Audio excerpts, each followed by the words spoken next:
Assalamualaikum warahmatullahi wabarakatuh. Kami dari kelompok 2, di sini kami akan membuat video pembelajaran terkait dengan teori produksi.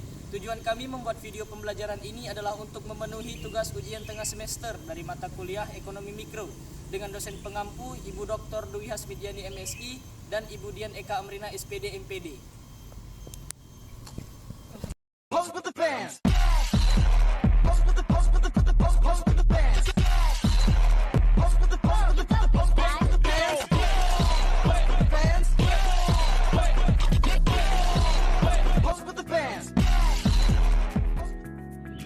Nah, baiklah, dalam video ini kita akan membahas teori produksi ekonomi yang dimana contoh nyatanya itu adalah barbershop.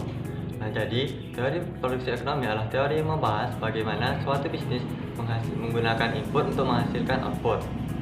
Nah, faktor produksi ini meliputi yang pertama tenaga kerja atau L-nya itu semisal jumlah pekerja, yang kedua itu adalah modal atau K, misalnya itu berupa alat dan mesin, yang ketiga itu adalah bahan baku atau M yang berupa sampah, dan yang terakhir adalah kewirausahaan.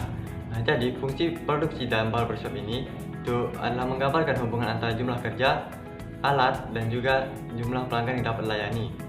Nah, berikut ini adalah contoh kasus nyata berupa barbershop. Berapa banyak sih karyawan yang bekerja di barbershop sekarang ini?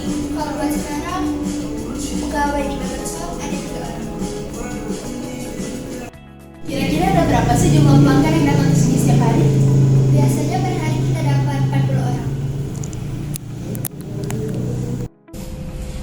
Kira-kira berapa banyak sih jumlah pelanggan yang terbanyak saat ini? Biasanya jumlah pelanggan terbanyak bisa mencapai 45 orang. Apakah setiap adanya penambahan pegawai itu tuh mempengaruhi akan jumlah pelanggan yang datang itu akan semakin meningkat atau malah menurun? Awalnya penambahan jumlah pegawai bisa meningkatkan pelayanan, sehingga jumlah pegawai semakin banyak. Namun setelah penambahan pegawai, pelanggan semakin menurun. Misalnya aku ada. Nah, baiklah, dari video wawancara di atas dapat kita analisis bahwa sebuah barbershop memiliki 3 orang karyawan. Nah, di sini pemilik ingin mengetahui bagaimana produktivitas akan berubah ketika ia menambah 1 karyawan lagi. Nah, di sini saya sudah memiliki tabel produktivitasnya. Nah, di sini saya sudah memiliki tabel produktivitasnya. Untuk L itu sendiri adalah jumlah karyawannya yang sudah kita dapat analisis tadi. Selanjutnya itu TP. TP itu adalah jumlah total pelanggan yang bisa dilayani dalam satu hari. Nah, sini kita ambil dari analisis wawancara tadi. Di saat satu karyawan itu jumlah pelanggannya 10. Nah, selanjutnya di saat 2 karyawan jumlah pelanggannya itu adalah 28. Nah, di saat 3 karyawan jumlahnya itu adalah 40 pelanggan. Selanjutnya di saat 4 karyawan jumlahnya itu adalah 45 pelanggan. Nah, selanjutnya untuk MP. MP ini adalah tambahan pelanggan yang dapat dilayani dengan menambah 1 karyawan. Nah, rumus dari MP ini sendiri yaitu delta TP per delta L, yang dimana delta TP itu sendiri adalah pengurangan jumlah akhir dikurang jumlah awal, yaitu 28 dikurang 10 sama dengan 18. Nah, selanjutnya untuk delta L, 2 dikurang 1 sama dengan 1. Nah, ini dibagi 18 dibagi 1 sama dengan 18. Jadi MP nya adalah 18. Maaf, di sini MP nya adalah 18. Nah, untuk selanjutnya lagi kita lanjutkan 40 dikurang 28 sama dengan 12, juga 3 dikurang 2 sama dengan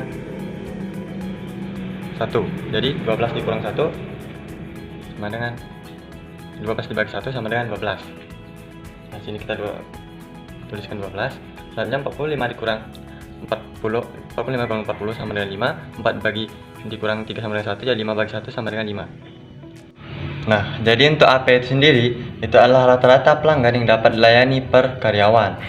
Nah, untuk rumusnya itu sendiri yaitu TP per L.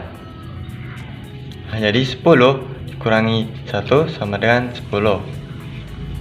28 dibagi dengan 2 itu sama dengan 14. Selanjutnya 40 dibagi dengan 3 sama dengan 13,3. Dan 45 dibagi dengan 4 itu sama dengan 12,5. Nah, jadi optimalnya barbershop ini memiliki 3 karyawan, karena setelah menambah 1 karyawan lagi, maka produktivitasnya akan menurun. Kita bisa lihat di tabel itu tadi. Nah, untuk kurvanya itu sendiri akan dijelaskan oleh teman saya. Di sini saya akan menjelaskan kurva yang akan dibuat berdasarkan data yang ada pada tabel yang telah dijelaskan sebelumnya.